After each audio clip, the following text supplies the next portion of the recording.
This is Blackstone Joe, and you're listening to Slick Talk. If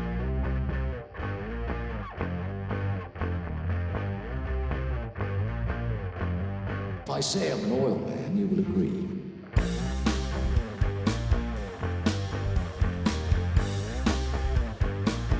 There's the stink of oil about him.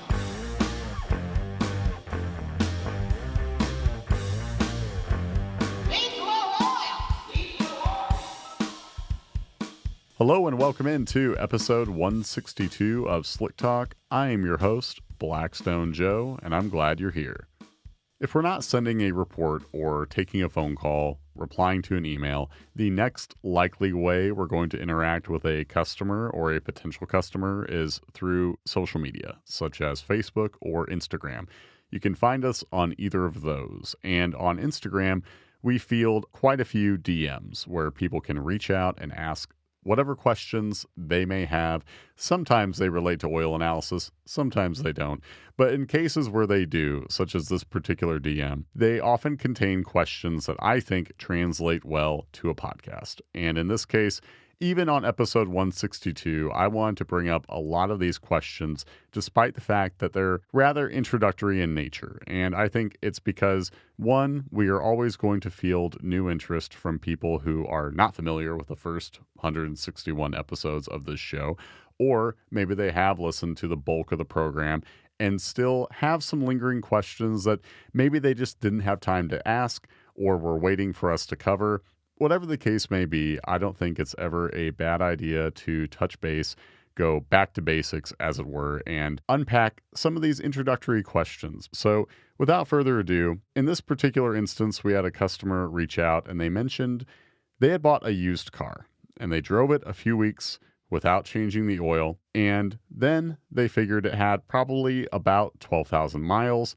Didn't know for sure, though, which is, pretty common when someone has a recent purchase. There was always a little bit of gray area in terms of the mileage, and some people doubt the service records, so on and so forth. But back to this particular DM, the customer also noted that they had the oil drained already, stored in a sealed plastic jug, and they wanted to know if that sample would be useful at all to tell them how the engine is doing, if they did any damage by pushing the oil as long as they did, and of course, want to know if the sample was valid despite having been stored in a clean plastic jug. So first things first, we always prefer to have exact records, but in cases where there's some ambiguity in the hours or the miles on an oil, that's okay, because at the end of the day, the first sample is always going to be a baseline. We are going to meet your engine where it's at. And whether or not we have the exact miles or hours handy,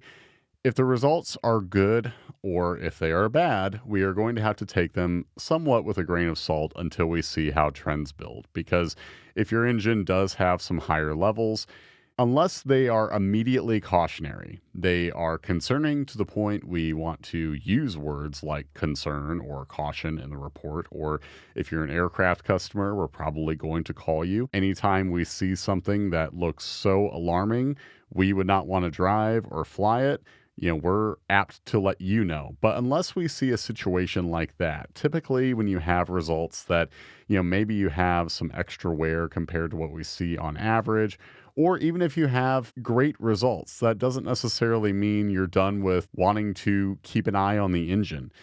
Often people want to extend their intervals when they see us, or they want to see how the engine is doing and then proceed with modifications like a tune or installing aftermarket parts. So if the results are good, great. And if you want to change anything like your oil change interval or modify or know that the engine is going to see different types of use, well, building a trend is still for the best. And if you do have less than ideal results, we're then going to proceed with seeing how those levels trend as far as informing whether or not you have a problem. Now, from the analyst chair, we of course have a feel for what is more than we would be comfortable calling extra wear. We will straight up call a problem if the results call for it.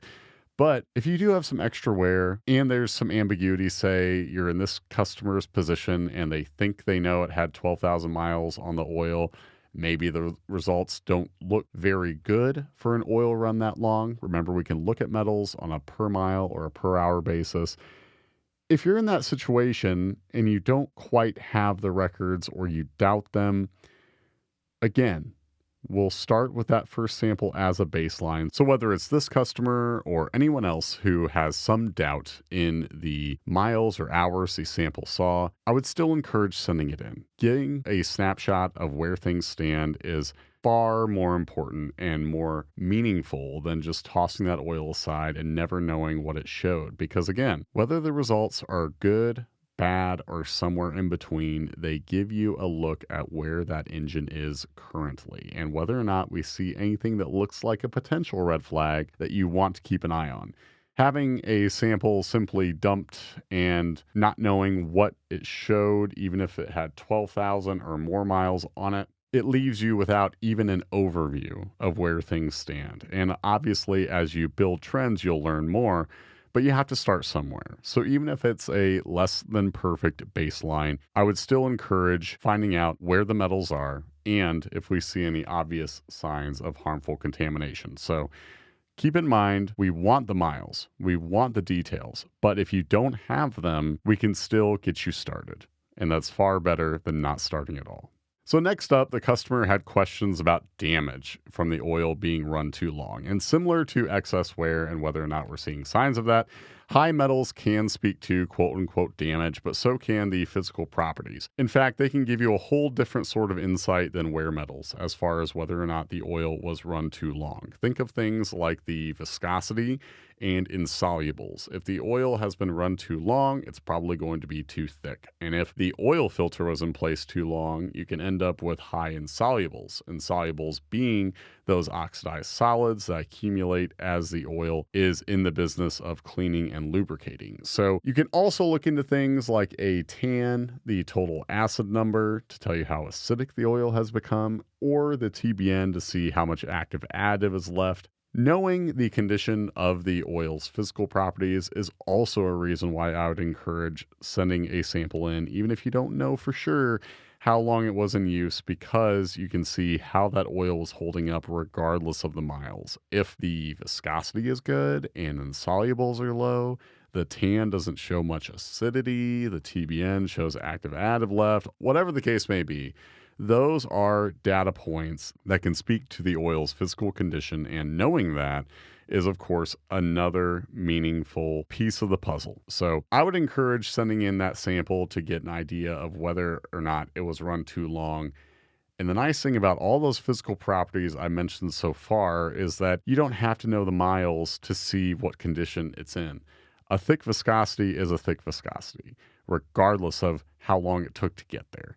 Same with high insolubles. So even if we would like to know all of the context surrounding a sample, even without it, we can still tell you where things are at. Now, with regards to storing the sample in a container that is not ours, that's fine to do. A clean plastic jug works just as well as the sample bottle we send out with our kits. So you don't have to worry very much about the container as long as it's not one that was used for storing oil in the past. Obviously, you want to avoid things like a dirty drain pan or storing a sample with a jug that, maybe had the lid open where there can be water accumulating in the form of condensation, or using any other vessel where there has been substances beyond oil that could dilute readings or skew them in another manner. Something that's clean and dry, though, that's fine. If you have a sample that meets the 3.5 ounces we call for, any clean and dry container will do. And if you have doubts about the container, just let us know what you used, and we'll let you know if we're likely to suspect anything. And if we look at the results and see something that just looks too out of the ordinary, additive levels, let's say, for the oil type that just don't look right, that suggest dilution or suggest being skewed in some particular way, we'll let you know. But a clean, dry container that's not ours, that's fine. And also to recap, remember that if you don't have all the details regarding hours or miles, that's okay. It does mean that we are somewhat limited in the scope of our analysis, but remember, we look at oil all day, every day. And part of that is knowing things that are atypical even for a long oil run. And we also know to take even very good results with a grain of salt when we don't know the use.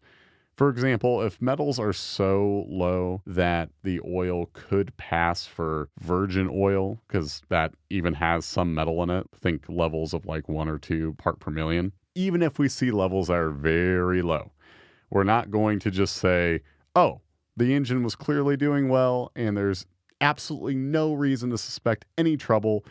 We can tell when a sample looks like it probably hasn't been run long, and we will respond appropriately. We can give you the necessary caveat that is, hey, while nothing looks terribly awry, it's also true that if the oil wasn't run long at all, it may not have picked up metal that would tell you what condition the engine is in. So we will give a caveat when necessary. And hopefully you're able to build a trend and learn even more about the engine you're taking care of, because that's what it's all about, not merely looking at an engine and making long-term projections when that's just not appropriate, because things change. Contaminants become introduced. The oil change interval can be too long. Use can change. The introduction of modifications, so on and so forth. Engines have lives of their own. So you want to build a trend as that life continues.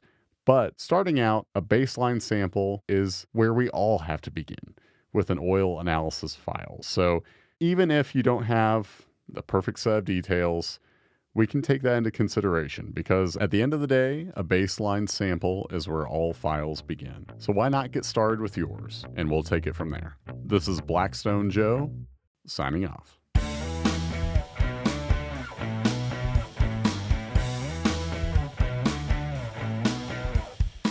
The Slick Talk podcast is powered by Blackstone Laboratories. If you're ready to start your oil analysis journey, visit blackstone-labs.com to order your free test kit. And ask any engine, you would rather be able to start it than not start it at all. Nah, you can cut that. That was corny.